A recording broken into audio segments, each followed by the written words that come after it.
Hello, everybody. This is going to be a little bit more terrifying for me than normal because I don't have a plan. Normally, I have like a computer or a paper to read off of, but I'm just going to wing this. This video is going to be about my walkaway moment. A friend of mine suggested that I make a video because he was surprised that I, a gay man, am conservative and not super ultra mega liberal. And this is my story of why. I kind of mentioned it in another video, my first video of me talking like this. And I hit past it because the video ran long. I went on tirades, and oh, look, I'm doing it now. Um, so I went to college being an ultra liberal. I was super liberal, because the Democrats were for the gays, the Democrats were for LGBT rights, the Democrats were the one fighting for the underdog. We're the ones rooting for the underdogs, they would say. Not really, but still. And I kind of bought into the narrative. I really did. But a real big kid university snapped me right out of that real quick. When I went there, I was a feminist. I even joined one of the prominent feminist groups on there. Well, on campus. My brain sometimes forgets whole words or whole thoughts, sorry.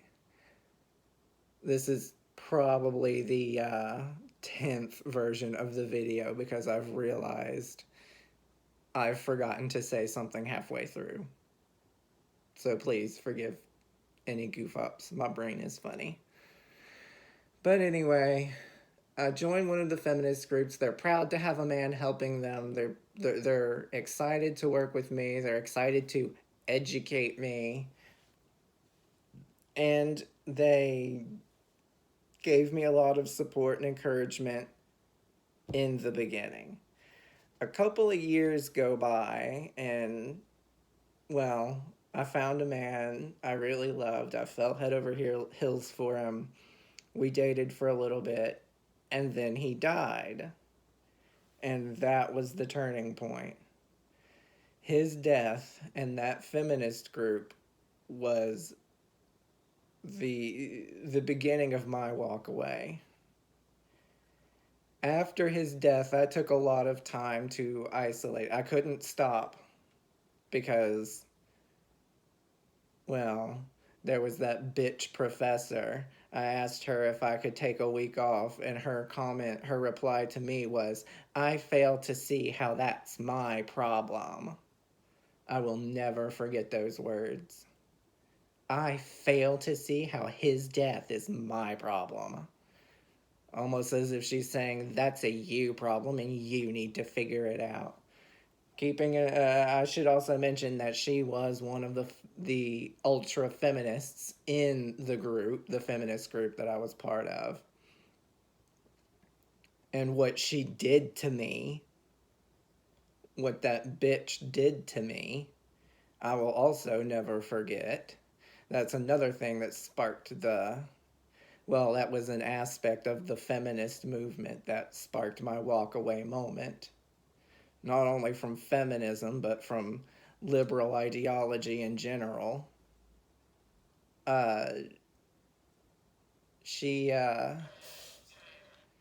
you probably just heard my air freshener sneeze. Um, Starting with Rub's death, I had asked for some time off, and a couple of my professors said yes, but then she said no, and I had to, because I couldn't take time off because he was just a boyfriend and not a husband or a sibling or immediate family. I wasn't allowed to take any official time off. So I had to sit there and study, and so I isolated. And I would sit by myself. I would find a little corner to hide in the student center, sometimes on the first floor near the fireplace at Marshall, sometimes on the second floor of the student center at Marshall, sometimes in Starbucks,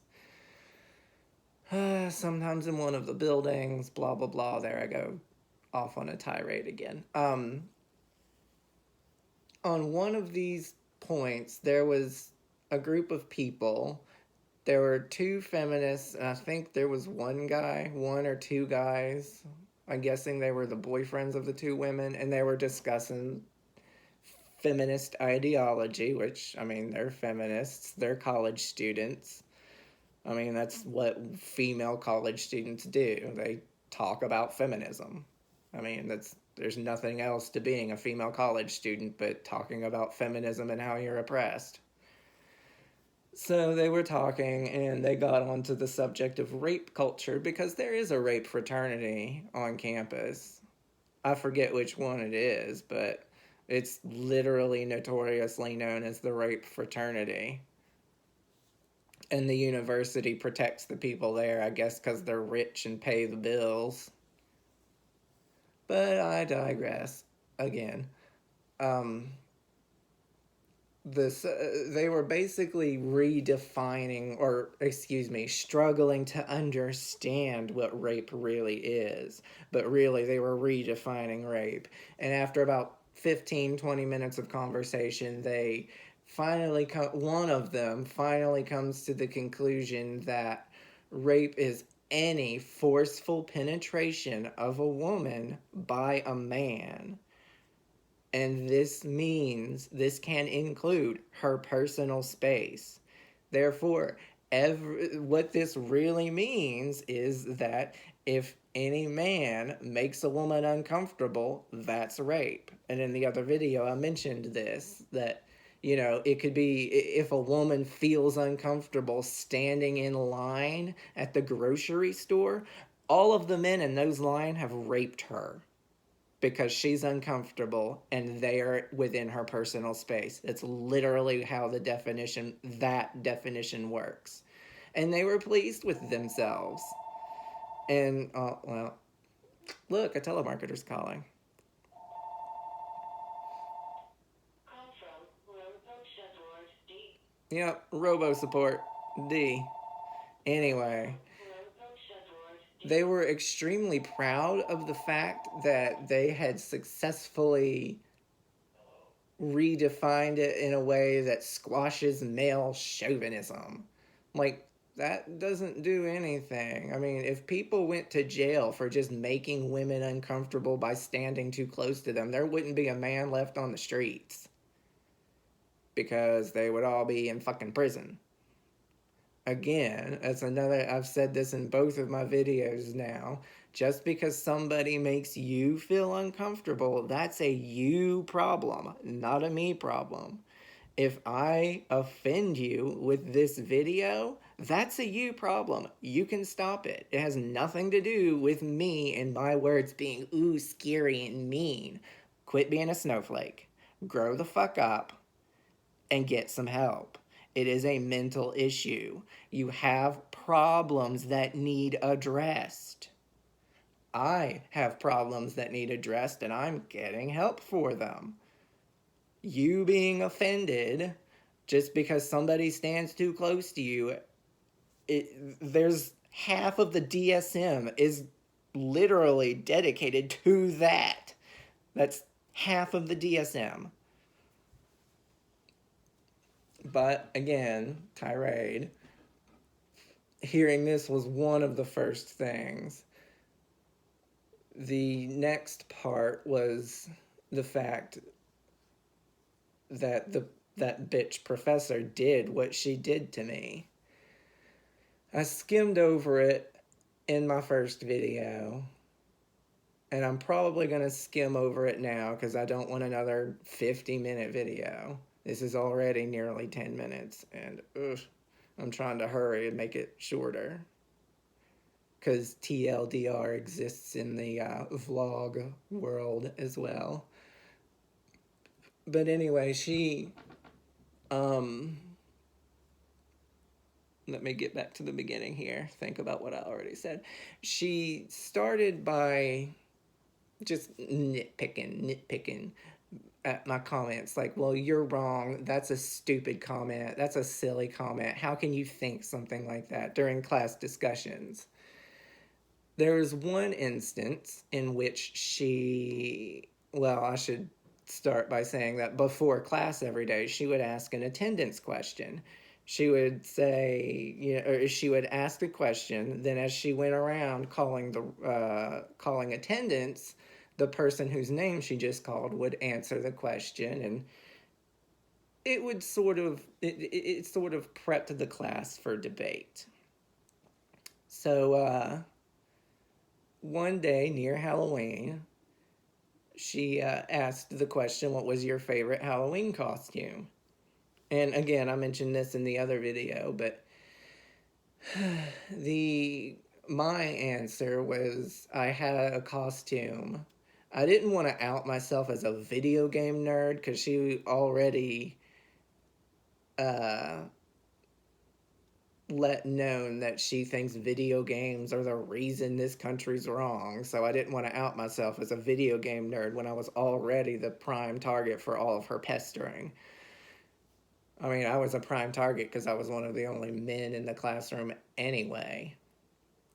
There was two men in the classroom, and she went directly for me because I was the most outspoken against her little attacks. But anyway, I mentioned that my costume was of a female character, and her costume resembled that of a geisha. To which she proudly proclaimed, with her nose in the air, she's like, wow, that is insanely racist and just a little bit sexist. So, and she felt proud of herself for calling me out on my prejudices, my appropriation of female culture and geisha culture, whatever, Asian culture, whatever thing she had, whatever reason she thought that dressing up as the character was racist. And it wasn't. The character is, a lot of my favorite characters in video games just happen to be female. And this one character comes from the video game Samurai Warriors. She is, I forget her name, but she kind of reminds me of a geisha, and her weapon is a pink parasol. And I loved that. And I tried to cosplay as it. And it probably, sorry, it probably would have went better if I had told her that I was a video game nerd. But then again, she probably would have attacked that to shreds too. Well, you're the problem. There's violence in the world. So I I kind of just took that hit and went on with it. But I guess she didn't like that, or she didn't like that I was fighting back, so she took it to the next level. There was this one woman I was friends with. She and I would talk every day after class as I walked with her to her next class. That is a very important distinction because saying it any other way means I'm appropriating her womanhood as a man. So I have to say it that way. I walked with her to her next class after this class had ended. But she was a friend of mine. She helped me understand, get my feet wet in college life. She helped me understand a lot of the nuanced things that new students don't really know. And then she also helped me figure out my plan for grad school. She said that it's never too early to plan for it. Even if you plan on not going, plan on going anyway. And she was a good friend to have. But then she just stopped hanging around me. There was one day where the professor asked her to stay after class. And she To which she did, and she's like, well, you can go on ahead. This is going to take a few minutes. I'm like, okay, whatever. And so I went ahead to the student center and sat down and did my thing until my next class. And then that was the last time she really talked to me. The next time I interacted with her was like like a week later, and I stopped to wait for her after class, and she got really scared. She looked kind of terrified, at something that we had been doing for several weeks now. She looked terrified, and she clutched her. Oh, you want to walk with me to my class? That's okay. Oh, okay, you can walk with me. And she did that. She clutched her book for the class like this to her chest, as if terrified for her life. Something she had never been before. And she speed walked, which is another thing she never did. She walked as fast as she could without actually running to the other building. And actually, come to think of it, after that semester, I never saw her again. I don't. She was halfway through her program, and I was just starting the program. So she still had a good couple of years left, but I never saw her again. I don't know if she switched majors or switched colleges completely based off of what that bitch professor said, but a couple of years go by and I found out that she told the women in the class that I'm a sexual predator. I'm pretending to be gay so that I can get close to women and assault them, sexual or otherwise. Again, this is hearsay. I have no proof of it. The bitch's name is Professor Brewster, and I'm not scared to say that name anymore. It took me years to be able to say it. I called her Bitch Brewster because of what she did to me. She really fucking hates men. If you're a man and you take her class, you will not pass, from what I've heard.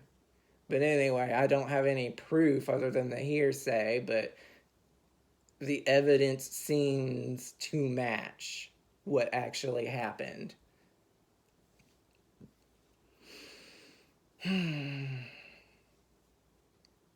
But that's only half the story. The other half comes from the rest, my own community turning its back on me. Apparently, it's now every kind of phobic for a gay man to be interested in gay men. This gets on. This goes to a video that I plan to make about how our community has split. But there was, again, at Marshall, there was this trans person. I still say she because she is in every way still a she. She still has the full body of a woman. The only thing different is that she's saying she's a man. She was even voted Mr. Marshall. Because, well, she wasn't voted Mr. Marshall. Marshall fixed the election so that it looked like everyone voted for her because they wanted to look woke because they're a liberal university, but she didn't actually win. Nobody believes that she actually won. And the guys who ran against her were pissed off they lost to a woman. It's supposed to be a man's title. Mr. Marshall in the title. And I saw that. And that one happened slowly. This one was a slow thing, and I didn't even notice it was happening when it was happening. I didn't realize until years later when I was thinking about it. There's this, well, you know what it is, Pokemon Go. I had Pokemon Go. I think even homeless people on the street have Pokemon Go. But anyway, I would go to the nearest cemetery and walk around and hatch eggs. There's 2 or 3 Pokestops at the cemetery, so I can spin the thingy, get some lures, If other people would come, I would sit down, use one of the 50 lures that I just got, and say, hey, here, free gift. Friend. Another story, introvert. Introvert inside joke. Anyway, please be friends with me. Here's a lure. Here's an introverted thing I can do to make you be friends with me. But online, not in real life. Be friends with me on Pokemon and not in real life. But anyway, again, tirade, sorry. Coming back to reality.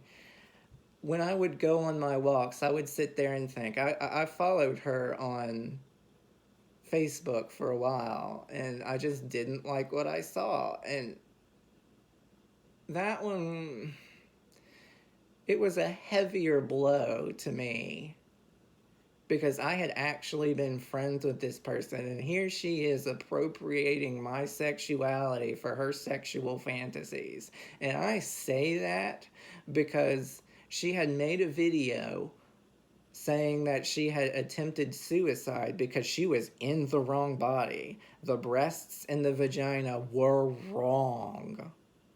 The uterus was wrong. She was meant to be a boy. And I bought into that. There's a lot of people who actually do feel like that. And so who was I to question it? But then her biological clock started ticking. And she wanted to get pregnant. Actually, I don't know what happened. After she won Mr. Marshall, she threw away the damn binders. She don't wear them anymore. She displays her breast proudly. She even literally goes running naked through the fucking woods, expressing her womanhood, being one with Mother Nature. All of these are woman things. She is in no way a man. She does not have anything that a man has. If you analyzed her brain, it would be a woman's brain. I promise you. There's nothing manly about her.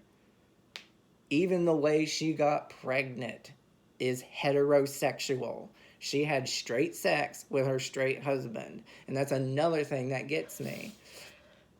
Is that now all these straight guys can come out and say that they're gay because they have sex with gay guys. No, sweetie, the breasts, the vagina, your sexuality is straight. Gay guys don't have sex with breasts and a vagina. They just don't. This is the definitive part, the final piece of my walk away moment. And it is, I have come to understand that if you are born in the body of a woman and you grow up and decide not to change anything, then you are still what they call cisgender. You're not a gay guy. Nothing has changed from the moment you were born. You're cis. That is biological fact. Now, a lot of people don't like the word cis, and I could go on and on about that, but I won't. This is about my walk away moment and how it was the final piece of the puzzle that everyone blames me for shit that I didn't do and for being things that I never was. I'm white, so I'm automatically privileged and racist. I'm a man, so I'm automatically privileged and racist. I'm a gay man, so I'm automatically transphobic, homophobic, biophobic, transphobic, trichotillophobic, abracadabra-phobic. Everything of the fucking alphabet soup that in my community has been destroyed into being. Everything. I fought for marriage equality, and now it was literally a stab in the back.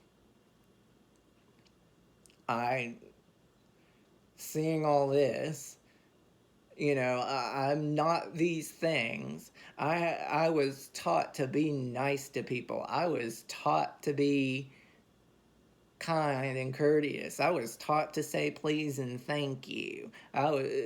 These are Southern concepts, by the way. Always saying please and thank you, always being kind and courteous, always treating company you have like your own family. These are Southern ideals, by the way. And I am proud to be Southern too. I'm not hiding anything I am. I'm a gay man who's attracted to gay men, real gay men. I am a Southerner and I'm proud of it. I'm white and I'm proud of it. I'm a man and I'm proud of it. You can't take any of that away from me, and that's my walk away moment. I am not going to be ashamed for saying or doing or being things that I'm not. This whole privilege thing, nobody has it. There's no such thing. Watch the other two videos. People accusing me of all this stuff that I've never did. I'm a sexual predator against women because I'm a man. I'm a rapist because a woman got uncomfortable when I stood beside her crossing the street to fucking the pizza place across from campus. Apparently I'm a rapist now because she got uncomfortable. I was well within her personal space. Yeah, that's why I walked away. I, I've never met a conservative that had that ideology. In fact, one final note that I want to make. When I came out of the closet 15 years ago, the conservative fundamentalist Christians were the ones who hated me. They hated my sexuality. They were super duper against it. And it was the liberals. It was the Democrats who had helped me. They helped me accept that I am who I am and I love who I love, and that's not wrong. But then something happened. The world fucking shifted on its axis. The universe imploded and went bass backwards. And now the liberals are the one telling me I'm every kind of phobic for only liking born men. That's every phobic. That's phobic of all the other things. There's literally a meme, a feminist meme going around that says gay men who don't fuck women are sexist. That's a real thing that's out there. That's a real idea that's out there. And the only ones supporting me, my best friends and biggest supporters, are conservative fundamentalist Christians. I myself am an atheist because I don't believe in any of it, and I'm not gonna believe in any of it. But at the same time, how how is this the world now? It's the conservative Christians who are like, yeah, gay marriage is cool. You love who you love. Be you. Be who you are. And then it's the fucking absent-minded, left-brained liberals who are like, you're every kind of phobic. You have a dick, so you automatically offend me. I'm trans. I'm a trans man. You're not allowed to say the word penis because it's offensive to people who don't have penises. Well, you don't got a fucking dick, you ain't a man. That is a fact. But anyway, sorry, getting sidetracked again. That's my walk away moment. Take it or leave it.